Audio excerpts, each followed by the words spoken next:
Namo Buddhaya semuanya, hari ini kelompok kami akan menjelaskan topik Panchaniyama. Sebelum kita mulai, perkenalkan anggota kelompok kami Felix Fernando, Rico Chiang, saya sendiri Lanjuardi, dan Vincent Arthur. Oke, selanjutnya saya akan menjelaskan salah satu dari hukum terjadi kosmis, yaitu Utunyama. Utunyama sendiri merupakan hukum kepastian atau keteraturan musim. Utunyama adalah hukum energi yang berkenaan dengan sesuatu yang tak hidup atau anorganik. Utunyama mengatur tentang pergantian musim, pelapukan benda-benda, proses penguapan, turunnya hujan, proses terbentuk dan hancurnya planet, dan segala sesuatu yang berkaitan dengan hukum fisika dan kimia.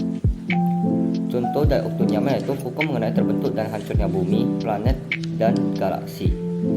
Temperatur, iklim, gempa bumi, angin, erupsi, dan segala sesuatu yang mengadakan komunikasi dengan energi. Selanjutnya adalah Bija Niyama. Kata bija berasal dari bahasa Pali yang berarti biji. Bija Niyama adalah hukum yang berkenaan dengan sesuatu yang hidup atau organik. Hukum ini mengatur proses pertumbuhan pada pohon-pohonan, mulai dari biji sampai menjadi pohon. Sifat tumbuhan misalnya buah tebu rasanya manis, cabai rasanya pedas, dan sebagainya. Hukum ini juga mengatur proses pembelahan sel pada tubuh makhluk hidup, pembentukan janin, dan menurunnya sifat genetik.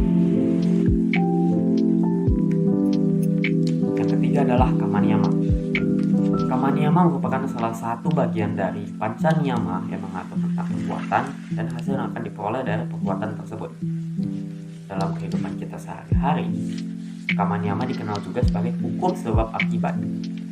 Berdasarkan hukum ini, perbuatan buruk akan memberikan hasil yang buruk pula kepada pelakunya. Dan begitu juga berlaku sebaliknya. Hasil yang kita peroleh merupakan suatu konsekuensi atau akibat dari perbuatan telah kita lakukan.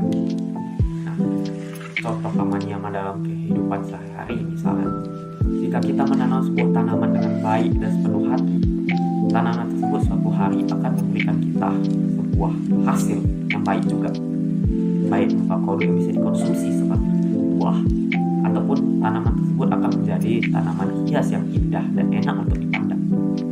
Contoh lainnya adalah jika kita membuang sampah sembarangan sehingga dapat menyumbat saluran air dan menyebabkan banjir pada akhirnya. Nah, membuang sampah sembarangan di sini merupakan suatu perbuatan yang sangat buruk, sehingga perbuatan buruk tersebut akan memberikan hasil yang buruk pula, yaitu berupa banjir. Yang keempat adalah Cita Niyama atau hukum psikologis.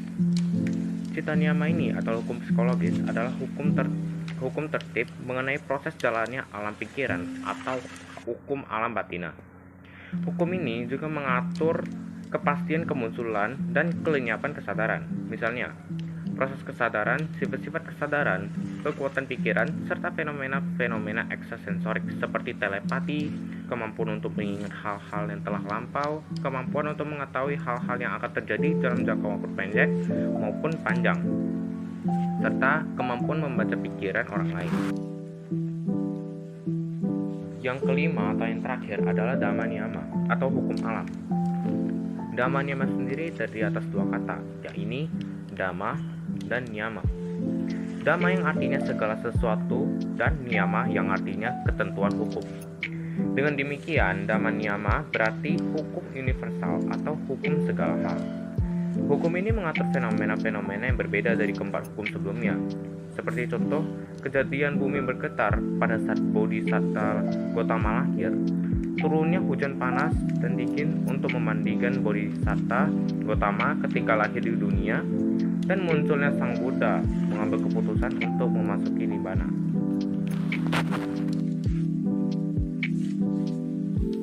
Topik yang terakhir yaitu 5 hukum alam yang saling bergantung.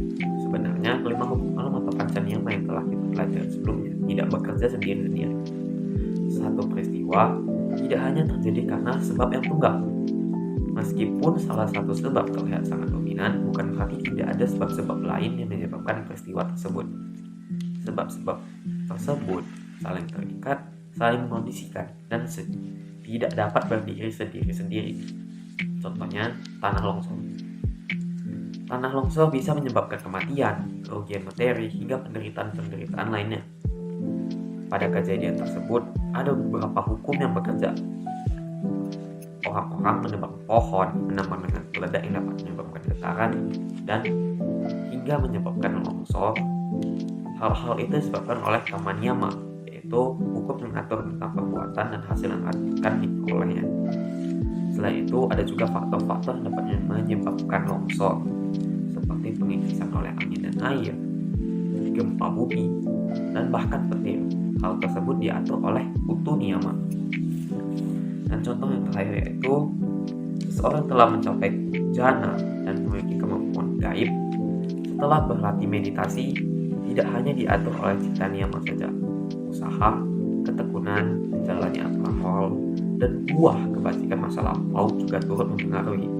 Jadi, pada peristiwa ini ada dua hukum yang saling mempengaruhi, yaitu Cita Niyama dan Kama Niyama. Pada saat Pangeran Siddhartha lahir, terdapat suatu peristiwa, yaitu pada setiap langkah yang ditapaki oleh Pangeran Siddhartha, muncul bunga teratai yang seharusnya belum waktunya untuk mekar.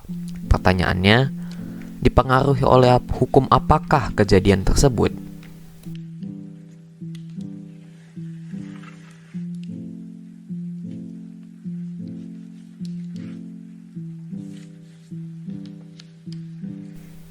Yap, jawabannya adalah Dhamma Niyama. Selamat kalau kamu benar. Sekian yang dapat kita jelaskan mengenai Panca Niyama. Terima kasih.